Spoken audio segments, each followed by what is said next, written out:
Ano muna ako ng jacket. Ayan. The Prince of the Hardcore. Ayan si Mama. Mga naka-harness na kami. So, sasakay na lang kami. Medyo maulog dito sa bangka. Ayan. Attention na kayo sa loob. Kasi talagang hawakan ko tong cellphone ko. Hawakan ko talaga to. Antayin ko. Ayan. Bahala daw ako, sabi ng misis ko. So, ayan. Nakasakay kami. May pa-script yung kamay ko.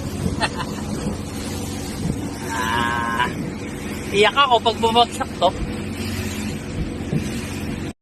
Ayan guys. Chinelas. Ayan. Wala yung phone dito sila. Ha? Yung phone, iwan lang. Hindi, direct. Vlogger kasi ito. Baka mabitawan mo sila. Okay lang, okay lang. Kaya ko yan.